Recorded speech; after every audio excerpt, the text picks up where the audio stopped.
When the calendar flipped to 2025, Vladimir Putin believed he was walking into a winning hand. Russia was still grinding away in its war against Ukraine, but he thought time was on his side. On the other side of the Atlantic, the United States had just brought Donald Trump back into the White House. In Putin's mind, this was an opening. Trump had long signaled frustration with NATO, and Putin was convinced he could exploit that. His hope? Pressure the alliance into retreat, peel the US away from Europe's defense, and secure big territorial prizes from Ukraine. If it all worked out, Moscow imagined it could reshape the global order and snuff out Ukraine entirely. But the Kremlin's gamble has been slipping through Putin's fingers. The Russian leader has tried bluff after bluff, shaking his fist at NATO while dangling the possibility of peace. Yet instead of fracturing the alliance, his tactics have welded it together. Far from shrinking, NATO looks more determined, and Russia itself is beginning to show deep cracks. Two big moves highlight how badly Putin's plan has backfired. First is his absolute refusal to compromise on peace. For months, there have been whispers of deals, even the occasional hopeful headline about negotiations. Putin has used these moments to keep channels open with Trump. Phone calls, even an in-person meeting in Alaska. But beneath the handshakes and photo ops, nothing has budged. Putin is stuck on the same demands he's had since the first tanks rolled into Ukraine in February 2022. Analyst Pavel K. Bayev captured this dynamic in late September. He wrote that what little momentum came out of the Alaska talks had already collapsed. Putin's unyielding position has left discussions stranded. Trump tried floating compromises, but Putin dismissed them, essentially locking Russia into a war with no clear end. Bayev argued this stubbornness could rival the catastrophic miscalculation of launching the full-scale invasion itself. This hardline stance isn't new. Back in June, at the Peace Research Institute Oslo, Bayev noted how Putin often teased flexibility before talks, only to reveal the same maximalist wish list afterward. The core idea never changes: strip Ukraine of its defenses, cut off Western military aid, and box NATO out of the region. Take one demand in particular. Putin insists Ukraine stop mobilizing troops and shrink its army. On paper, that sounds like peace. In reality, it's a setup. A weakened Ukraine would be far easier to crush later if Russia decided to break its promises, something Putin has a long history of doing. Another flashpoint came in mid-August. After meeting Trump in Alaska, Russian officials were practically giddy. Dmitry Medvedev, now a cheerleader for Putin's war, declared on Telegram that the summit proved peace talks could continue, even while Russia kept fighting. Trump, for his part, walked into that meeting with tough words, warning Moscow that failure to agree on a ceasefire would bring severe consequences. Still, Putin emerged emboldened. He went right back to one of his oldest, most aggressive demands. Ukraine must give up Luhansk and Donetsk. These regions, the heart of the Donbass, have been at the center of Russia's ambitions since the war began. Moscow claims to control most of Luhansk already. Donetsk, however, is another story. Ukraine has fortified city after city there into strongholds. The fortress belt, as it's known, has turned into a meat grinder for Russian forces. Summer offensives, especially around Pokrovsk, have chewed up Russian troops with little to show for it. His second blunder is even more telling: Putin's attempts to weaponize chaos against NATO itself. If peace talks were his carrot, then his stick has been pure disruption. He's leaned hard on threats, disinformation, and military brinkmanship to make NATO countries second-guess their commitments. The hope was simple: if allies grew nervous enough, they might start splintering. But instead of scattering, NATO members have closed ranks. A prime example came when Russia tried escalating pressure around the Baltics and the Arctic. Moscow staged military drills near NATO's northeastern flank, complete with bomber flights and submarine maneuvers. The message was meant to be intimidating. If you don't back off in Ukraine, we'll make trouble elsewhere. But the result wasn't fear. It was resolve. Nations like Finland and Sweden, who once kept NATO at arm's length, are now fully integrated into the alliance. Their militaries bring serious capabilities to the table, and their geography makes NATO's northern defenses even stronger. What Putin thought would be a wedge ended up giving NATO sharper teeth. On top of that, Putin has leaned into cyber attacks and propaganda campaigns, flooding Europe and the US with disinformation. Fake stories, conspiracy theories, and coordinated online campaigns have all been aimed at sowing division. But here too, the returns have been diminishing. Western governments, tech companies, and independent watchdogs are more prepared than they were in 2016 or 2020. Fact checks roll out quickly, and public skepticism of Russian narratives is far higher than Putin seems to understand. Even his energy gambit has lost its bite.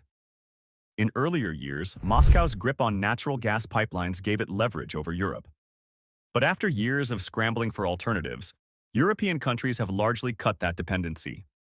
When Russia tried turning off the taps again in 2025, the impact was a shadow of what it once was.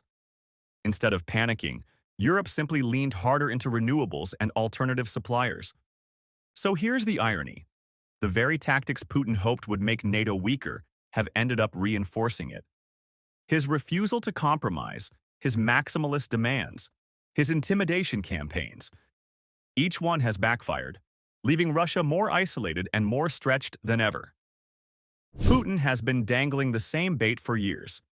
He insists that Ukraine hand over Luhansk and Donetsk as though the world will suddenly believe he'd stop there. No serious leader in NATO buys that story. Everyone knows if Ukraine surrendered those regions, Putin would just pocket the prize and come back for more. President Volodymyr Zelensky has hammered this point again and again. Even if he wanted to, which he absolutely doesn't, Zelensky legally can't give up Ukrainian land. The country's constitution makes it crystal clear. No president has the authority to sign away territory.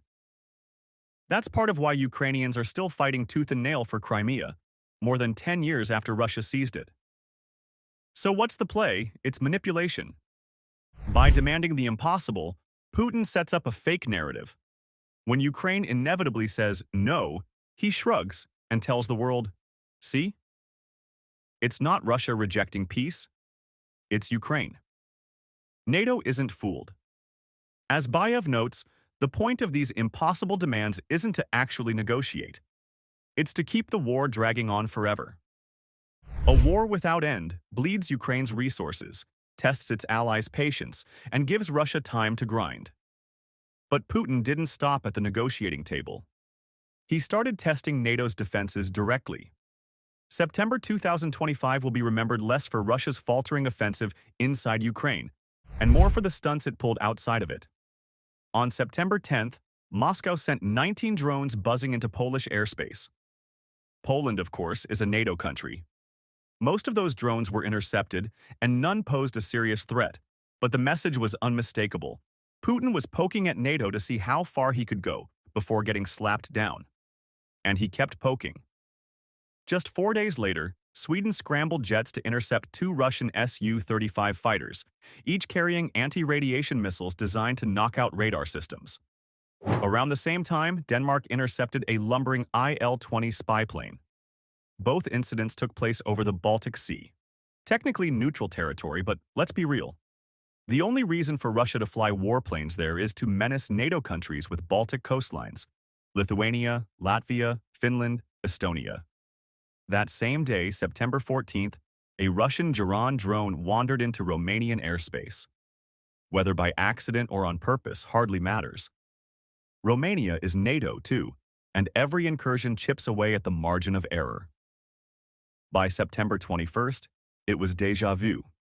Germany and Sweden scrambled jets again to escort yet another Il-20 away from Baltic skies. This wasn't a one-off stunt anymore. It was a pattern. All of this was happening while Russia and Belarus staged their massive Zapad 2025 war games. Some of those drills were held right along the Belarus-Ukraine border. The very same corridor Belarus opened in 2022 when Russian tanks first poured toward Kyiv. The timing and location were no coincidence. And then came the incident in Estonian airspace. On September 19th, Estonia reported that 3 Russian MiG-31 fighter jets had strayed into its skies.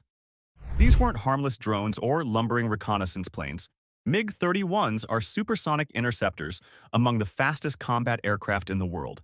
And they didn't just wander off course.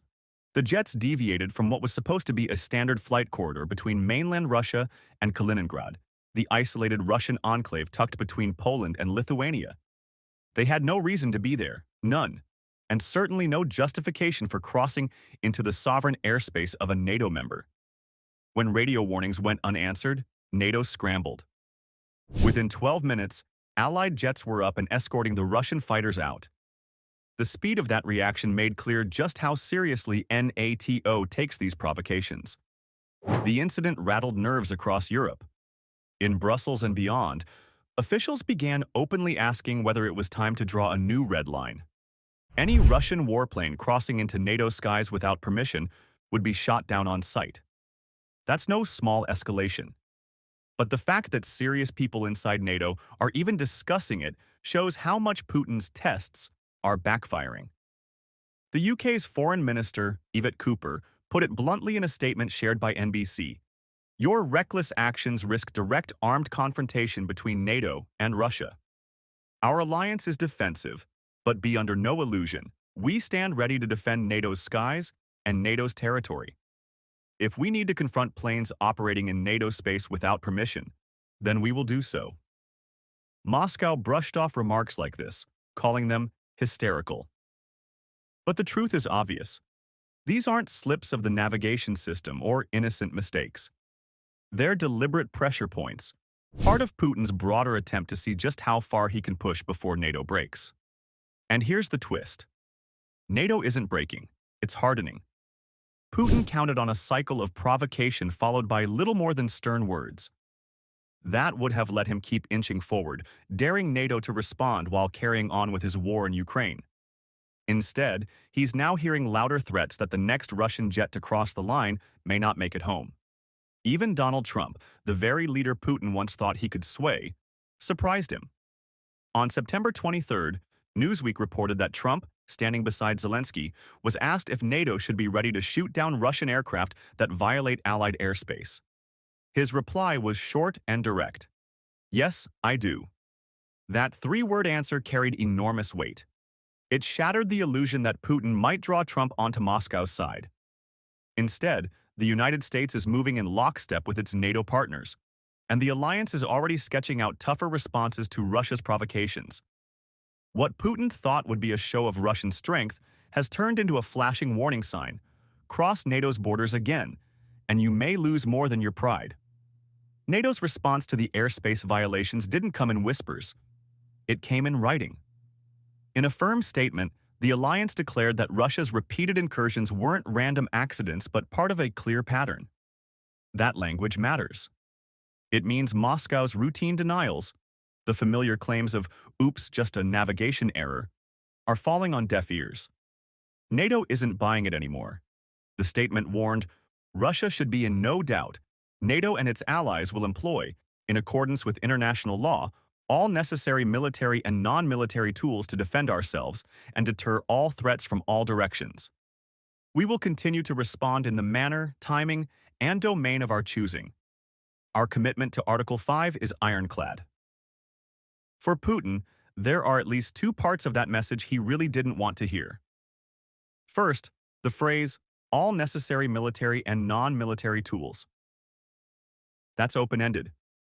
It's NATO giving itself permission to respond however it sees fit. And yes, that could mean greenlighting any member who decides to pull the trigger on the next Russian jet that strays into Allied skies. Second, the reference to Article 5. That single line, NATO's promise that an attack on one member is an attack on all, is the backbone of the alliance. And NATO just reaffirmed that it's not up for debate. If Russia provokes one ally, it risks bringing the entire alliance, including the US, into the fight. For Putin, who has spent years trying to chip away at NATO unity, that's a nightmare scenario. But NATO wasn't done. If you've made it this far into the video, it means you're enjoying what we do here at Euro Bulletin. Take a second to hit that subscribe button so you don't miss more updates and insights from Europe and its partners. Let's dive in more into the subject. 2 days after Russian drones violated Polish airspace, NATO unveiled a major new initiative, Operation Eastern Century. This program is designed to reinforce the alliance's entire eastern flank. The very stretch of territory Russia would have to push through if it ever dared to test countries like Poland, Finland, or the Baltic states. Eastern Century builds on defenses already in place. NATO had long since stationed multinational battle groups in countries like Estonia, Latvia, Lithuania, Poland, Romania, and Slovakia. But under this new program, those forces will be bolstered with more ships, more planes, more soldiers. Weak spots along the frontier are being deliberately patched. Radio Free Europe/Radio Liberty reported on September 22nd that Eastern Century goes even further than traditional deployments. NATO is moving toward an integrated air policing system, linking its members' air defenses, anti-drone technology, and missile systems into a single rapid response network. In practice, that means if Russian aircraft or drones suddenly threaten one NATO member, resources from across the region can swing into action within hours. Think of it as welding the alliance's shield together so there are no cracks left to probe. Several countries have already put assets on the table for General Alexis Grench, NATO's top commander in Europe, to use as he sees fit. France is sending Rafale fighter jets. Germany is contributing 4 Eurofighters. The UK is providing Typhoons. Poland has offered a heavy-lift Airbus A400M transport plane. Denmark and Italy are also deploying jets, while Denmark is dispatching a warship into the Baltic. Spain, Sweden, and the Czech Republic are in too. Prague even sending helicopters and special forces into Poland. This is the opposite of the weak, divided NATO that Putin imagined. Instead of pulling apart, the alliance is snapping together like a bear trap. And it's happening at the very moment Putin hoped to reshape the global balance of power. In the weeks after his Alaska meeting with Trump, Moscow's mood was upbeat. Russian officials bragged about moving closer to what they called a multipolar world, one where power would be divided among 3 major players: the US, China, and Russia. In such a world, Washington would have to share influence, and Russia would dominate Eastern Europe and Central Asia as its unquestioned sphere. But that dream is crumbling. As the Kyiv Independent pointed out, since World War II, the global order has been bipolar: East versus West, Moscow, and later Beijing versus Washington and NATO. Putin wanted to add a third pole and cement Russia as a co-equal power. Instead, NATO's unity and America's recommitment to the alliance are killing that idea in real time. The multipolar world Putin hoped to build isn't coming into being. What he's facing instead is the very thing he feared: a united West, standing firm and ready to act. Inside Russia, the tone has shifted. Commentators who once bragged about Moscow reshaping the world order now mutter about something else: a third world war already underway. Not a shooting war, they argue, but an economic one. And in that fight, NATO may have found Russia's softest spot. The problem is simple: money. As analyst Pavel Bayev points out, Putin has built a wartime economy that rests almost entirely on one thing: the military-industrial machine. Since the 2022 invasion of Ukraine, that machine has expanded at breakneck speed, churning out tanks, missiles, shells, and drones. For a while, it seemed to pay off. Russia posted impressive growth numbers, even boasting about a 4.3% jump in GDP in 2024. But here's the catch: when a country ties its economy to war production, everything else suffers. Factories that once made cars or farm equipment get converted to making armored vehicles. Skilled workers leave civilian industries to build weapons. Resources that should go to education, healthcare, or infrastructure are diverted into endless military budgets. Bayev puts it bluntly: this kind of overgrown war economy depresses every other sector and virtually guarantees a crash once the flow of state money slows down. It's like a bodybuilder who only works out one arm. Eventually, the imbalance becomes crippling. That's why Putin's dream of a perpetual war, first against Ukraine and maybe one day against NATO, is so dangerous for Russia itself. The very system he's counting on to keep the country strong is eating away at its foundation. The economic party of 2023 and 2024 is already over. What remains is a hollowed-out economy limping forward on fumes. And NATO knows it. For the alliance, time is now a weapon. Every month, Russia drags out the war, its resources bleed away faster. Its factories run hot, but its broader economy withers. NATO doesn't want endless war. In a perfect world, Moscow would withdraw from Ukraine tomorrow and abandon its imperial ambitions. But if Putin insists on grinding forward, NATO is both backing Ukraine on the battlefield and waiting for Russia to collapse under the weight of its own system. The irony is brutal. Putin wanted a war to prove Russia's strength. Instead, he's locked the country into an economic treadmill that may eventually run it into the ground. NATO may not need to fire a shot to see Russia diminished. Moscow could undo itself. And yet, even as the cracks deepen, Putin isn't slowing down. Intelligence reports now suggest the Kremlin is sketching out plans for a future conflict with NATO itself. That means the alliance isn't just watching Russia burn itself out. It's actively preparing for the possibility of something far worse. So here's where things stand. Putin thought he could outlast Ukraine, split NATO, and bully his way into a new world order. Instead, he's stuck with a war he can't win, an economy that's rotting from within, and an alliance more united than he ever imagined. But here's the part that should make everyone sit up straight. Even with Russia bleeding resources, even with his military taking losses, even with NATO warning him that the next jet to cross the line could be shot down, Putin isn't backing off. If anything, intelligence leaks suggest he's leaning forward, drawing up plans for how a direct war with NATO might look. Think about that for a moment.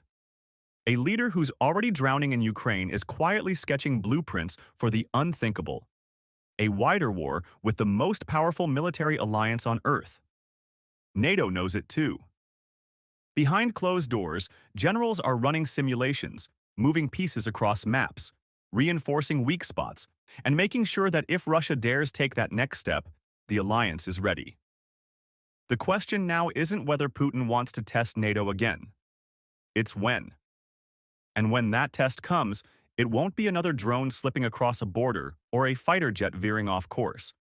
It'll be something bigger, much bigger.